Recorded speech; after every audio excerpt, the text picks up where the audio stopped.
दोस्तों स्वागत है आप सबका एक बार फिर आपके अपने YouTube चैनल ई टीचर में। दोस्तों लेकर आया है जरूरी शैक्षिक समाचार, शैक्षिक जानकारी इस वीडियो में। चैनल पर पहली बार आए तो चैनल को सब्सक्राइब कर दें, लाइक कर दें। आगे भी आपको सभी तरह के एजुकेशन अपडेट मिलते रहेंगे। तो सबसे पहली बात करेंगे प्रोबेशन में एक्स्ट्रा ऑर्डिनरी लीव नियम युक्त करने को लेकर महेंद्र पांडे द्वारा दी गई एक जो जानकारी है या जो ज्ञापन दिया गया है राजस्थान सरकार मुख्यमंत्री को, उससे संबंधित बात करेंगे।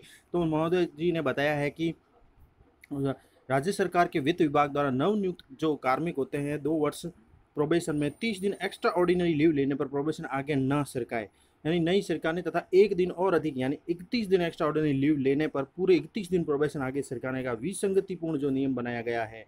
इसके साथ ही 22/5/2009 के नोटिफिकेशन में 90 दिन एक्स्ट्रा ऑर्डिनरी लीव का प्रावधान RSR 96/122A के तहत रखा गया है। क्योंकि प्रोबेशन में लीव अर्न नहीं होती, अतः 90 दिन से अधिक ली गई एक्स्ट्रा ऑर्डिनरी लीव के बराबर प्रोबेशन आगे सरकाने का जो प्रावधान रखा गया है। आदेश दिनांक 11/6/2014 से 30 दिन से अधिक ली गई एक्स्ट्रा ऑर्डिनरी लीव के बराबर प्रोबेशन आगे सरकाने का नियम बनाया गया है। 90 से घटाकर 30 दिन करने का कारण नहीं बताया गया। इसके साथ ही RSR 96/122 में संशोधन की जानकारी भी नहीं है। तो महेंद्र पांडे ने ये प्रोबेशन के ऊपर चल रहे विभिन्न प्रकार के जो अवकाश को लेकर नियम उनको बताया गया है, राज्य सरकार को ज्ञापन दिया गया है कि ये जो विभिन्न तरह की विसंगति उनको दूर की जाए। इसके साथ उन्होंने बताया कि 25/10/2009 को 30 दिन तक छूट, इससे 1 दिन अधिक यानी 31 दिन एक्स्ट्रा ऑर्डिनरी लीव लेने पर पूरे एक्स्ट्रा ऑर्डिनरी लीव के बराबर प्रोबेशन आगे सरकाने का प्रावधान कर दिया गया है।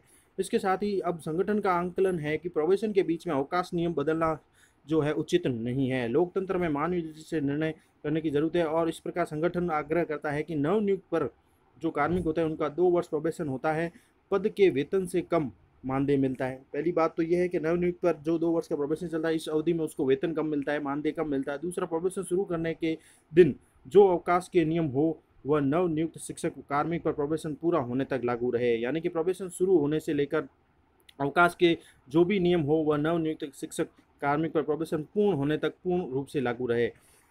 इसके साथ ही वित्त विभाग के नोटिफिकेशन 25/10/2019 व 6/1/2020 को प्रत्याहरित किया जाए, ये संगठन ने मांग की है। महेंद्र पांडे जो महामंत्री है राजस्थान शिक्षक प्राथमिक और माध्यमिक शिक्षक संघ ने जो प्रोबेशन में एक्स्ट्रा ऑर्डिनरी लीव को लेकर इस तरह से जो विसंगति को दूर करने और उसको युक्त नियम अनुसार करने की बात कही है। तो ये है खबर लीव को लेकर कर्मचारियों की। आगे दिखाते हैं अगली खबर दोस्तों, वो ये है आज की कि 10वीं की परीक्षा आज से शुरू हो चुकी है और लगभग 11.5 लाख से ज़्यादा बच्चे आज परीक्षा देंगे। बोर्ड के लिए एक बड़ी चुनौती भी है क्योंकि कोरोना की वजह से जो है काफ़ी कुछ जो है व्यवस्था भी करनी पड़ती है सरकार को। इसके साथ ही जो सुप्रीम कोर्ट में जो याचिका लगी थी वो भी खारिज हो चुकी है कि 10वीं की परीक्षा आज ही होगी।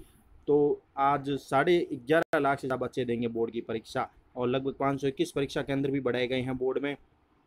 तो चलिए दिखाते हैं अगली खबर, वो ये है कर्मचारियों से जुड़ी हुई कि नॉन ऑडिट रिटर्न अब 30 नवंबर तक दाखिल कर सकेंगे। टैक्स ऑडिट की भी समय सीमा बढ़ाई गई है। तो कोरोना संकट के काल में केंद्र सरकार ने हाल ही में आयकर दाताओं को रिटर्न फाइल करने को लेकर काफ़ी राहत प्रदान की है, जिससे कोटा समेत हाड़ौती के हजारों आयकर दाताओं व हॉस्टल मालिकों को काफ़ी राहत मिली है। कोटा से खबर है, तो केंद्र सरकार ने बीते वित्त वर्ष जो 2019-20 के सभी आयकर रिटर्न फाइल करने की समय सीमा को बढ़ा दिया है। वित्त वर्ष 2019-20 के सभी इनकम टैक्स रिटर्न दाखिल करने की अंतिम तिथि को 31 जुलाई से बढ़ाकर 30 नवंबर 2020 तक कर दिया गया है। यही नहीं, टैक्स ऑडिट की समय सीमा को भी 30 सितंबर से बढ़ाकर 31 अक्टूबर 2020 कर दिया गया है। यह बात रविवार को कोटा सीए ब्रांच की ओर से कर निर्धारण की नवीनतम प्रक्रिया विषय पर आयोजित वेबिनार के दौरान जयपुर के एडवोकेट जो है सिद्धार्थ रंका ने सीए सदस्यों से कही। उन्होंने सीए सदस्यों यह भी कहा कि पूरे देश भर में करीब 6 करोड़ इनकम टैक्स रिटर्न दाखिल होती है, जिसमें से 75 lakh return income tax audit में आती है। इसके अलावा शेष 85% रिटर्न नॉन ऑडिट की श्रेणी में आती है, जिसमें एम्प्लॉयज़ है, पेंशनर है, रेंटल स्कीम वाली है, रिटर्न अधिक होती है। उन्होंने कहा कि केंद्र सरकार द्वारा टैक्स विवादों के निपटान के लिए लाई गई विवाद से विश्वास स्कीम की समय सीमा 31 दिसंबर तक बढ़ा दिया गया है। इस स्कीम के तहत करदाता सरकार के साथ बिना अतिरिक्त शुल्क के अपने पुराने टैक्स विवाद को निपटा भी सकता है। इस तरह अब अपने पुराने लंबित कर विवादों के निपटाने के लिए विवाद से विश्वास योजना का लाभ 31 दिसंबर तक भी उपलब्ध रहेगा। इस योजना के तहत लंबित विवादों के निपटारे की चाह रखने वाले करदाता 31 दिसंबर तक आवेदन कर सकेंगे। इसके लिए उन्हें अलग से किसी तरह का कोई शुल्क भी देना नहीं पड़ेगा। इसके साथ ही सीए सदस्यों को इनकम टैक्स के नए प्रावधानों की जानकारी भी दी गई।